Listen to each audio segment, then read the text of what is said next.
Yeah, can everyone hear me? Yep. We can hear you. Okay, let me try and present. Oh, Just have to share your presentation. yeah. Can everyone see it now? Yes. Yep, you're good to go. Awesome. So today I'm going to talk about the Brownian motion of fire ants and how that kind of actually hinders raft formation. So my name is Hungtang. I work with David at Georgia Tech. So as some of you might know, this is not playing. So fire ants, they form raft to survive floods. So fire ants are a species of ant native to Brazilian forests. So they encounter flooding conditions a lot. And that's why they have to form this raft structure in order for them to stay afloat and survive the flooding seasons. And wild rafts can usually consist up until 100,000 ants or even more. So as you can see from the spreading map at the US, almost half or maybe 1/3 of the US, you can spot the fire ants in the wild. So the basic questions that we're trying to answer through this project is to find out how the raft are formed in the first place. So we know that in order to form the raft, they have to connect with each other by attaching their legs with each other.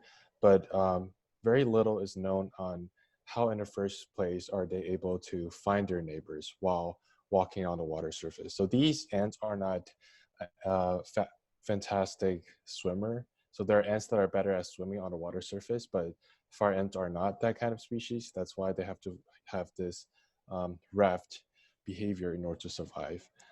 And a little bit very quickly overview on how ants navigate on the solid surface when they're looking for food. So this is a video of ant finding this sugar water source and depositing this pheromone to signal other ants that the food is there. So as you all know, and we've heard about this earlier, ants and a lot of insects use pheromone to communicate with each other.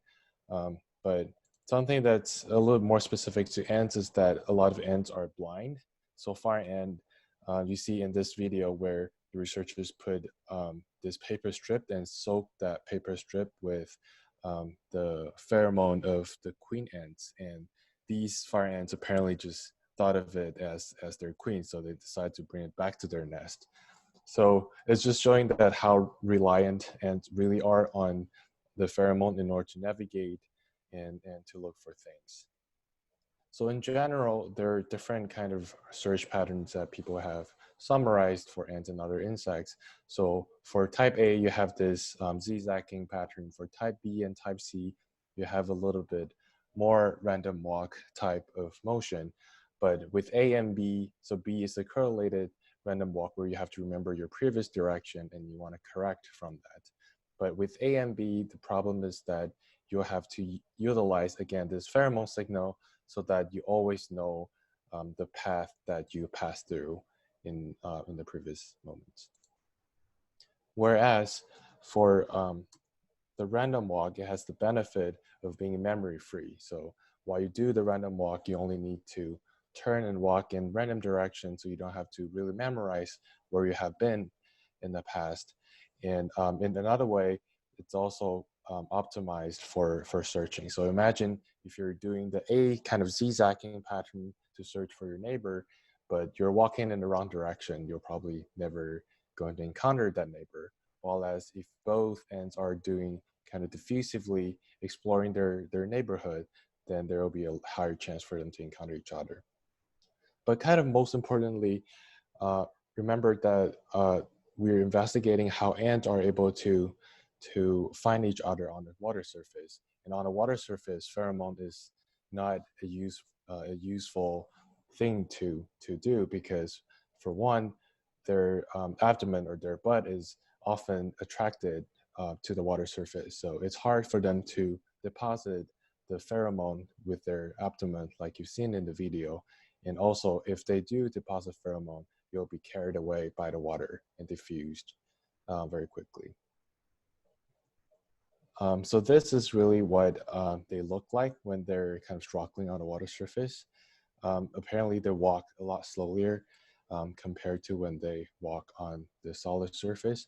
But you can also see the kind of curly and random walk-like trajectory that this ant is behaving.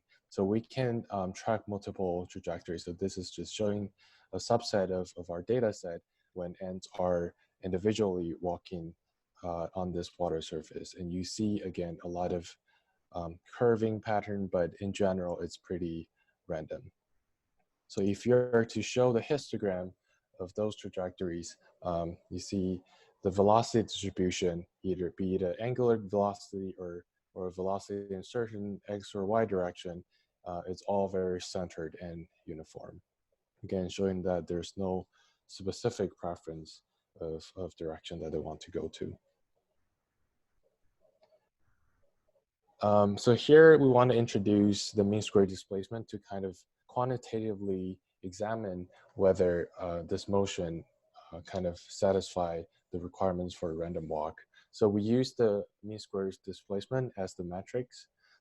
So mean square displacement is just the square of distance that you would expect between time interval delta t. So mean square displacement usually is plotted against delta t, where when you have a larger delta t, have a larger interval, you would expect the object to move farther away.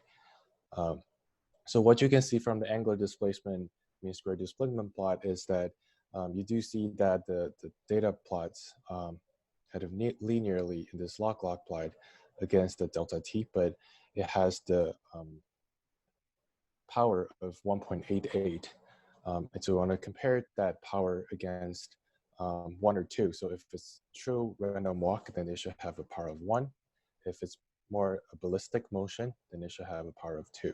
So this is showing that, again, from the curly pattern that you've seen in the past, orientation-wise, they may be doing a little bit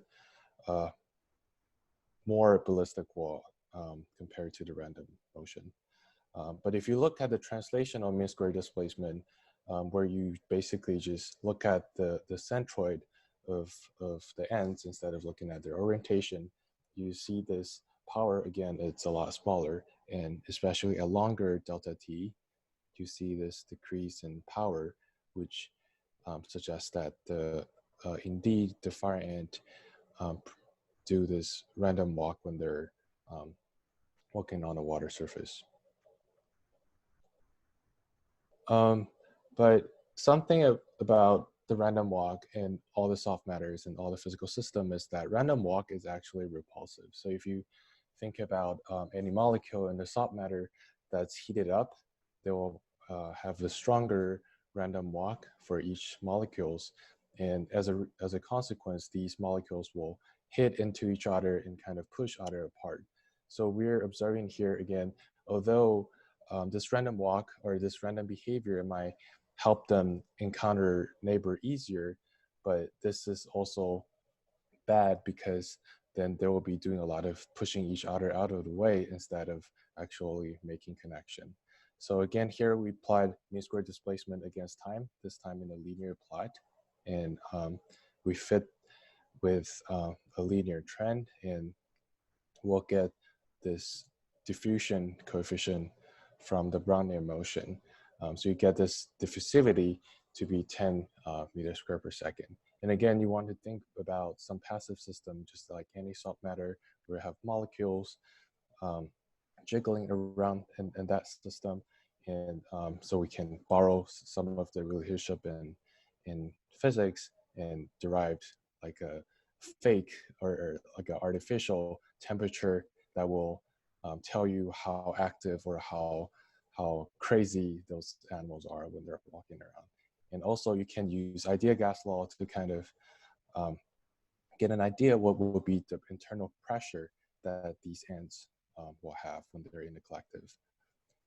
But perhaps a little bit more interestingly, if you compare the energy kBT instead of to PV, but to sigma A, which is kind of the inverse surface tension times the area, you get the surface tension to be 0.2 millinewton per meter.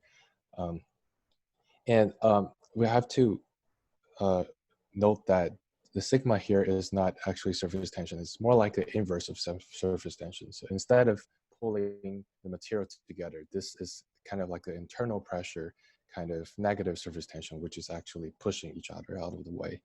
In a very quick comparison of the surface tension, shows that, of course, it's a lot lower than the surface tension of that water, but it's actually Sorry, I'm giving you a 10-minute, you have 2 minutes left. Sure, okay.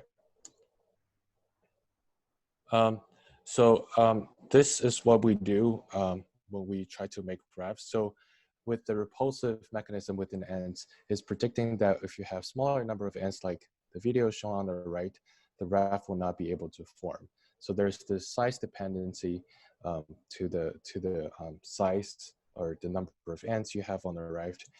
And with smaller number of raft to the left of this plot, you see the successful rate or the number of ants that successfully remain on the raft at the end of the trial being extremely low, whereas when you have more than 50 ants, you'll almost have 90% or almost 100% of ants remaining on the raft.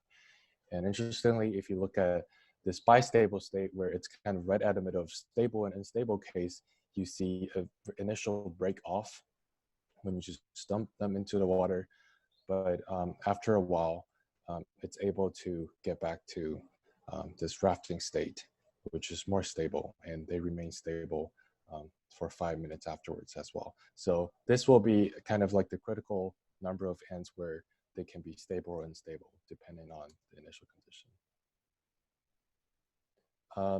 So this surface tension, if I could want to compare this attraction force, we want to use Shiro effect to explain why ants can be attracted in the first place, because we only talk about the repulsion effect, but they can make rafts anyway. So we surmise that it's the surface tension that's attracting them to each other and help the raft to form.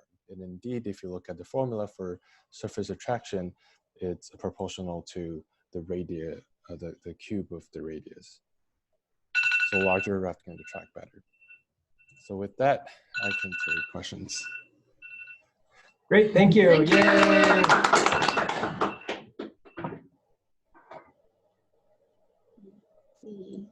If you have a question, raise your hand. And in the meantime, I can ask you a quick question. Sure. Do you expect any edge effects for measuring the diffusion coefficient of an individual ant? So how big is the arena that you're letting them sort of explore? It seemed a little small in the movies you showed us. Yeah, so I didn't use the videotape when they're very close to the edge. So I try to exclude when they're within insertion distance from the edge. But it's true that the arena is not very big, but they also walk very, very slowly on the water surface. Okay. Mm-hmm. Okay, and you see that we have some questions. So let's unmute Ritvika. Yes, hi. I Hi. just wanted to ask if about the raft. Does the bottom layer of ants just die? It's a very humane question. They sometimes we do witness some of those ants die, but I think there might be some mechanism for them to switch roles. So for the ants at the bottom, they do switch up to the top of the raft, and this like back and forth switching roles help, I think, most of them to survive after you let them raft. Okay. Okay, that is very interesting. Like this one. Thank you so much. Yeah. No problem. All right, and I'm unmuting Deep Gosh. Trying to unmute him. Oh, he's typing his question.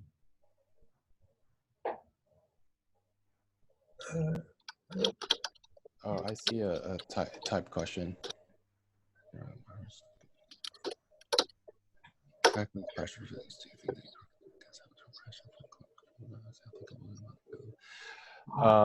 This is a very good question. We haven't compared the pressure of ants to any realistic measurements of the pressure. So I can't even tell you if that is really what the equilibrium pressure is, but definitely I would expect them to be a non-equilibrium system, especially when they're in their expanding and kind of explosive phase. But yeah, very good question. Good thing to think about. But just come closer so that. Okay, okay, I'll just hop on to reads. Yeah, I was just piggybacking on a previous question. So about how many ants tall is a raft, and what would the purpose of ants kind of climbing on top of each other in a raft be, given that, as you say, the force is also proportional to the radius cubed? So the reason we calculate the force because we want to know how can rafts attract the individual ants that are roaming around the raft. But the raft has the incentive to climb on top of each other simply because they don't all want to touch the water. And especially sometimes in the wild, they will try to explore vertically upward as well to see if there are any branches hanging above the raft so that they can excavate from it. So I think there are different kind of motivation that so that they can form this kind of multi-layer raft. Okay, cool. Okay, I think it's time to move on. So thanks you. again for your talk. And we're just going to switch now. The next talk will be given by Antonio Costa from Amsterdam, and we'll be talking about